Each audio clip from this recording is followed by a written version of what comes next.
Mbazangoum, président du Conseil de sécurité du territoire, avec l'expression le plus déférent à votre égard, messieurs les membres du comité de sécurité, messieurs et madame, invités à vos titres respectifs, nous, de la notabilité du territoire de Mbazangoum, surpris par cette initiative de l'association des menuisiers et charpentiers, adressons à leurs membres nos vives et chaleureuses félicitations. Nous qui lisons la parole de Dieu, qui est sans volonté, nous savons que le Seigneur Jésus-Christ, notre commun et Seigneur de tous les temps et tous les âges, a été élevé par un père charpentier au nom de Joseph. Adoptif qu'il était, Joseph était menuisier. En ce temps, on ne peut pas différencier les menuisiers et charpentiers, mais c'est un travail noble, disons à maître mot, un métier noble et béni. Ce qui justifie aujourd'hui cette geste de magnanimité qu'il faut montrer à ce moment précis en pensant à nos frères prisonniers. Je précise la circonstance. Dans la morgue des prisonniers, bien sûr, il y a des condamnés à mort, il y a des condamnés à perpétuité, il y a des indigents et des inconnus qui se trouvent à ce jour à la morgue de Mbazangoum.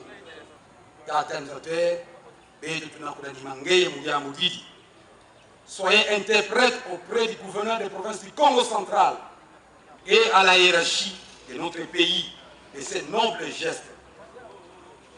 Ce qui justifie aujourd'hui cette geste de magnanimité qu'il faut montrer à son précis en pensant à nos frères prisonniers décédés.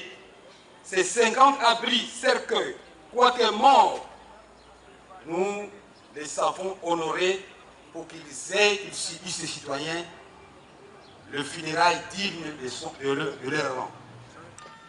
Discours de circonstance à l'occasion de la journée internationale de la menuiserie le 21 mars 2026. Messieurs les administrateurs du territoire ici représentés, honorables autorités présentes, chers membres de l'association des menuisiers et charpentiers de Mbazangoum, distingués invités, mesdames et messieurs, c'est avec une profonde joie et un réel sentiment de fierté que nous nous réunissons aujourd'hui pour célébrer la journée internationale de la menuiserie, une journée dédiée à la valorisation d'un métier noble, utile et indispensable au développement de notre société. La menuiserie n'est pas seulement un travail manuel, elle est un art, un savoir-faire et une vocation. Depuis des générations, les menuisiers façonnent le bois avec patience, précision et passion pour donner naissance à des œuvres qui servent la communauté, maisons, meubles, portes, fenêtres et tant d'autres réalisations qui améliorent notre cadre de vie. Aujourd'hui, nous rendons hommage à tous les artisans menuisiers et charpentiers qui, par leur travail quotidien, contribuent à bâtir l'économie locale, à créer de l'emploi et à transmettre aux jeunes générations des compétences précieuses.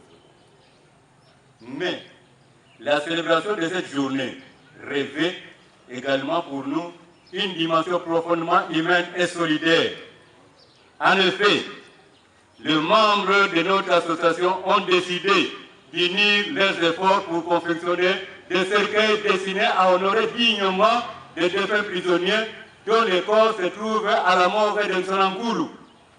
Par ce geste, nous voulons exprimer notre attachement aux valeurs de compassion, de dignité humaine et de solidarité. Car, au-delà du bois que nous travaillons, ce sont aussi des valeurs que nous façonnons. Le respect de la vie, la fraternité et l'entraide entre les membres de notre communauté.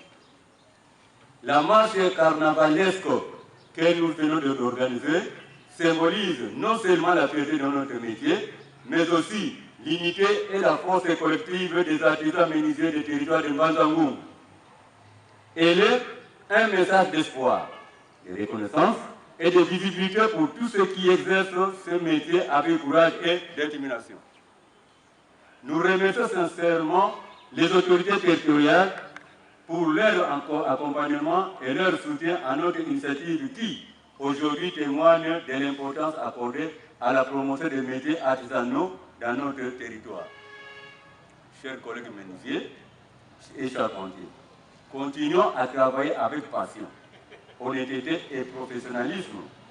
Continuons à transmettre notre savoir aux jeunes afin que ces nobles métiers demeurent une source de vie et de progrès pour notre communauté.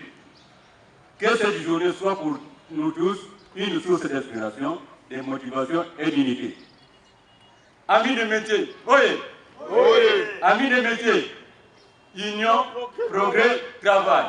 Amis du métier, union, progrès, travail. Amis du métier, union, progrès, travail. Je vous dis et je vous remercie. Association ya voix yekondo ngato kumuntu mulanda ina voix yekondo muna voix yekondo tumweni bampangi zetu bamenisier basadi di par rapport ya ce cercueil mais quand il font beto bambuta bavo kafiot kikotanga mudisu yidina vana utimisina keti mabulu maba prisonnier vana unatsana keti mafua prisonnier ebu tutele beto kuvoye kondo kafiot kikotanga mudisu yidina mfumu kanimaza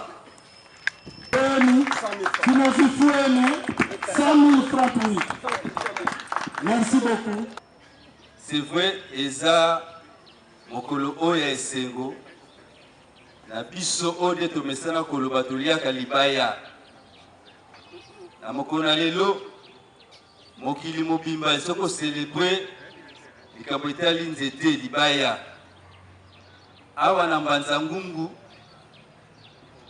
botikali nsima te bino baoyo bosimbaka basi c'était marteau instrument mususu mpona kobongisela biso art oyo ya libaya yango wana totondi bino botondi mpona oyo nyonso bozosala mpona biso tozongisi lokumu epai ya Nzambe Tata oyo apesaka makanisi oyo abatelaka oyo asali ete mokolo na lelo tokutana tika ete kombo na ye ekumisama na nyonso oyo ezokosalela biso tokobosana te mokonzi ya mboka son excellence Félix Antoine Tshisekedi Tshilombo le garant de la nation oyo azokobunda ntango nyonso mpona kokotisa kimia na mboka na biso to remercie mingi na oyo azosala na mboka na biso sans oublier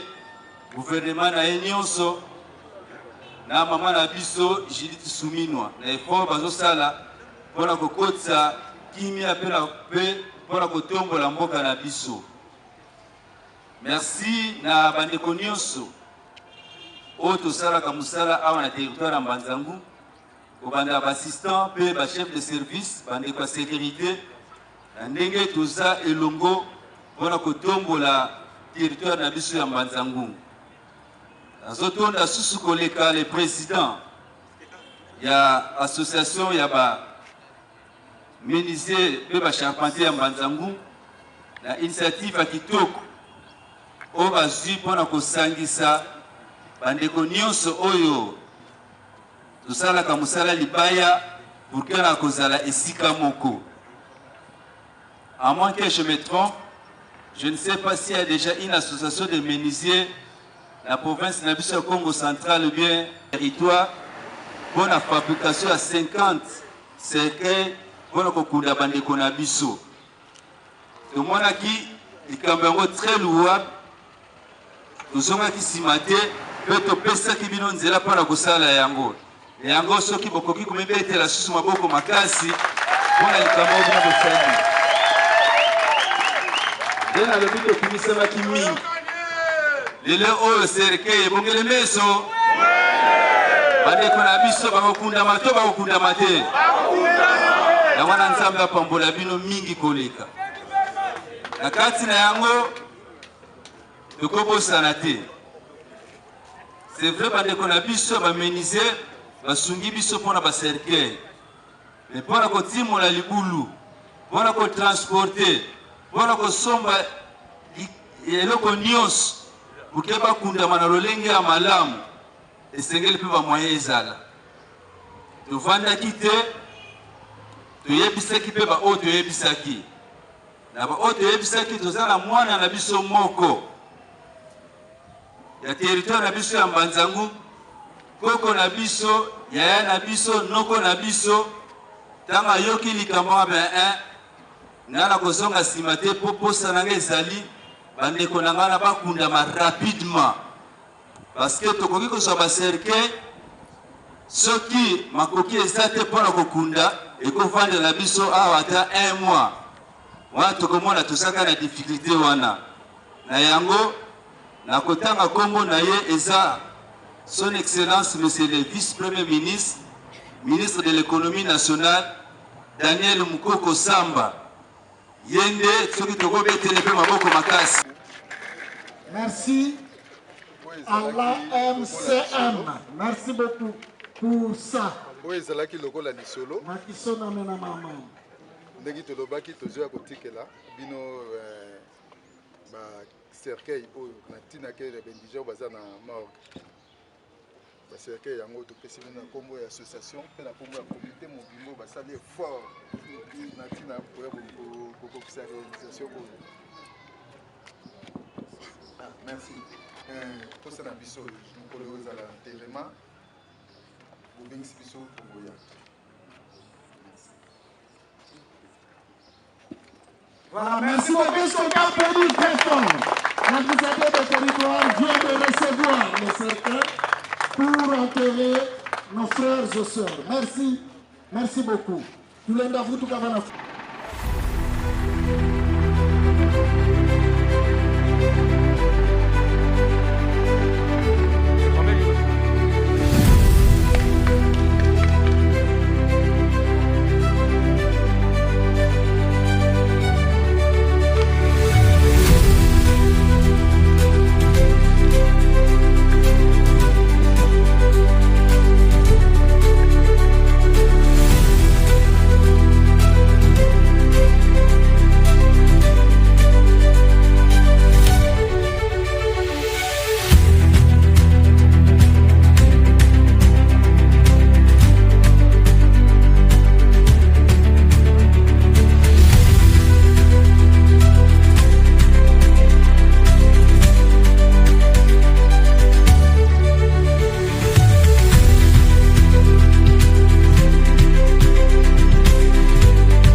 problème na niveau ya territoire na morgue na biso ya Tsonankulu ezaki saturé puis na lisungi ya bandeko na biso ya bamenisier ya Mbanza Ngungu pour offrir biso 50 cercueils pour nous désencourager morgue et puis na accompagnement ya son excellence monsieur le fils premier ministre de l'économie Mukoko Samba a accompagné biso pour que activité soit réalisée comme na lobaki yango ba moyen ezalaki ya kokoka ke lelo oyo il faut tozongisa na mabele bandeko na biso batikaki biso na prison mpe ba oyo tobengaka baindigent oyo toyebi kutu bapara na bango to bakufa na baaccident yango nde motif ya kozala na biso na esika oyo koya kopalpe du doigt ndenge opération enterrement ya bandeko na biso yosala. Le programme eza comme ya ye au total secteur ba 70 corps etikalaki lelo tokundi 50 mais le processus continue. D'ici mercredi peut-être si tout ira bien on va enterrer les 20 autres batikali na monde. Message nanga ezali margeza eza eloko ya pasi mpona biso eza esengo mpona komona administrateur de territoire azwaki initiative ya koluka kodégager morgue na biso ya Mbanza Ngungu oyo azwaki initiative ya koluka bamoyen mpona koya kokundisa bandeko na biso bauti kotika biso yango présence na biso na kati ya cimetière lelo dimanche bato basalaka te biso tozawa mpona koya kokundisa bakoro oyo ekufaki na kati ya prison na biso ya Mbanza Ngungu. Oui, omoni yango tolobaka oyo tosali boye yango nde politique eza mpona koluka solution na problème moko boye na kwe moko boye mpo boluka solution. Politique ya populisme yango te mais politique ya koluka solution. Moni ate ndenge babengaka ye Petit Fachi aluki solution mpona morgue na biso ezala dégager. Akomaki azaki na initiative akomaki tomoni bandeko na biso bamenisier baye bapesi 50 cercueils. Président national ya Union Congolaise atindaki mbongo et pas administrateur de territoire et pesi pe administrateur de territoire courage mpona koya kokundisa bembeo. Alors yango vraiment tozo féliciter administrateur de territoire a continuer toujours na ba initiative a continuer toujours kobeta ka porte pa ba kolona ye a continuer toujours kobeta porte pa ba fongola ke porte po totombola Mbanza Ngungu na biso ekende liboso.